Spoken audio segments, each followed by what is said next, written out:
Hi, I'm Auntie Dawn. Welcome to my kitchen. Today I'm making sauteed broccoli. Broccoli is one of my favorite vegetables. It's available year-round, at least here in California, and complements a wide variety of foods. You may have had some bad experiences with it, but it can be delightful when it's done right. We need to start with good quality broccoli. In the store, select heads that are tight, firm, and bright green. I'm hoping to see a display that looks like this.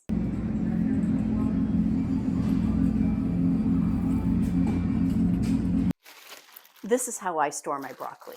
It's inside of a plastic produce bag and then inside of a reusable produce storage bag.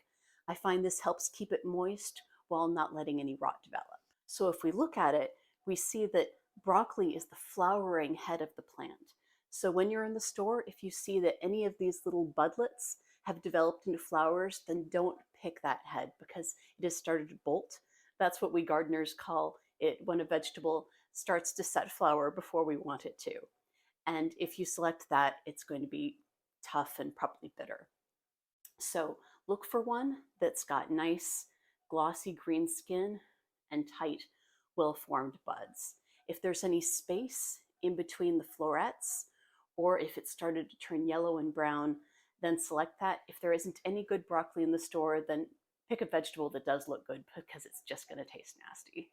So when I'm ready to prepare broccoli, I get out the broccoli that I'm going to cook and then put the rest back right away. It really wants to be kept in refrigeration. Both the flower heads and the stem are edible. So what I'm going to do is start by slicing off the stem right at the base of the flowerets, and then cut the stem again where it's all dried out.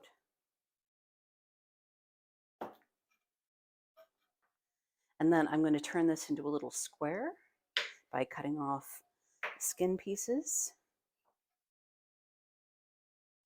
And just like that, now all of this is edible, and I'm going to slice it into little squares.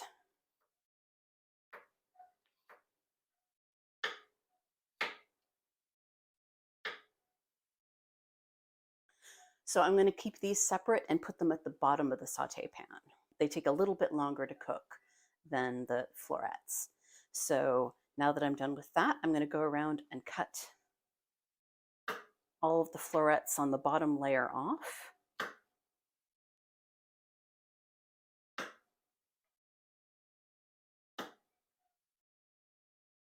And now you can see what's left here, and my remaining section is all connected together, and there's another chunk of stem that I'm going to cut off.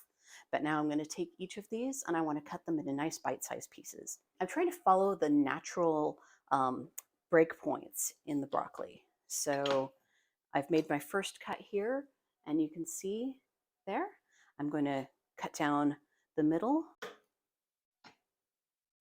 I really like the way the broccoli cooks when there's a lot of surface area and the inside of some of the florets are exposed. So I'm going to do that as I go through.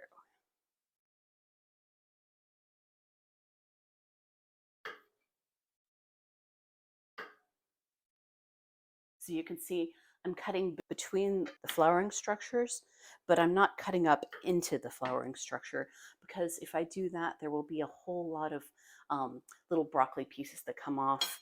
You can see there's already a few on my cutting board. It would be much worse if I cut all the way up into the flowering structure, like through it like this. That's not what I'm going to do. I'm going into it, cutting off the bit I want, leaving as much of the flowering structure intact as possible.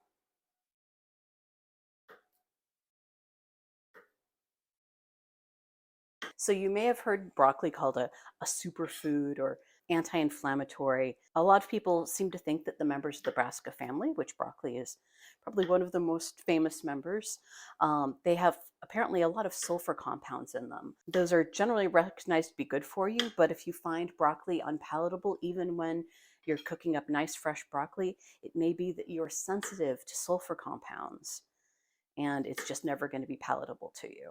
I'm going to cut off my second section of stem here. And again, go around the outside to remove the skin and cut it into squares. I'm going around the mid part of the head and cutting off more florets. You can see they're getting smaller as we get closer to the top of the head.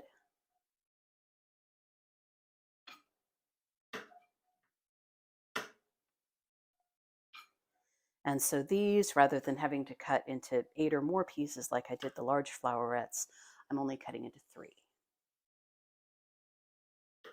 And sometimes even 2, but I'm just examining each one before I cut it and making the determination about how big it is and its formation, therefore how much I need to break it down.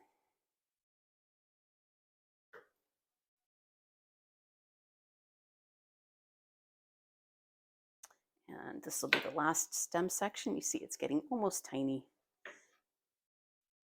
And here, most of the skin is already gone from my having removed the florets. So I don't need to do much in the way of removal there. But still, nice little squares. Okay, so now I've gotten up to the very crown of broccoli, and I'm going to cut it through the middle so I can see its structure. Okay, so this one has got a little like tiny micro crown right at the top.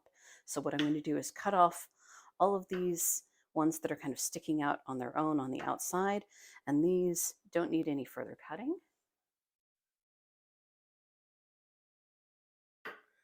But I'm going to cut this like structure in here into bite-sized pieces.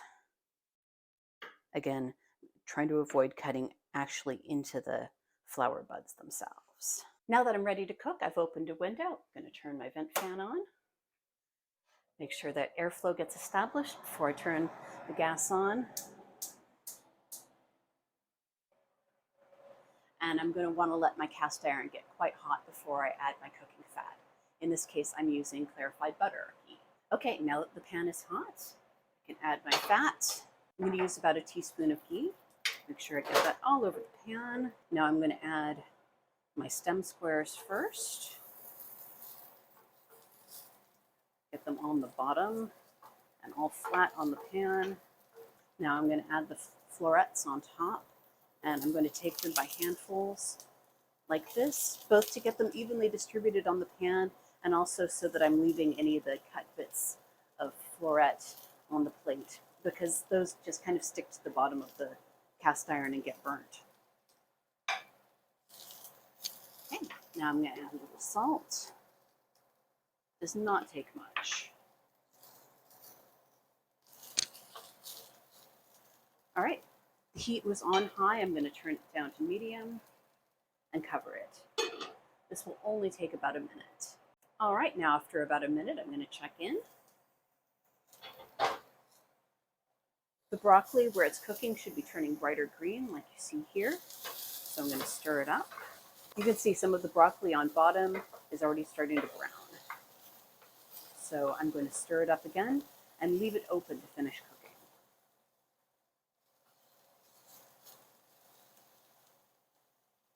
So we want the broccoli to start losing that opacity, that solid look that it gets when it's raw, and start taking on a sort of transparent look along with the browning.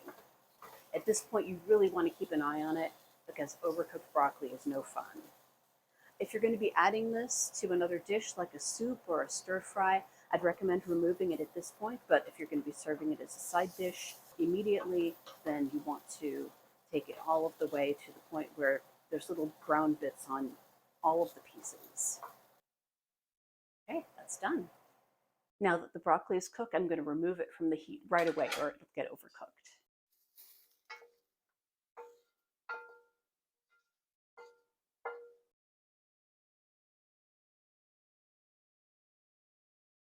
Yum.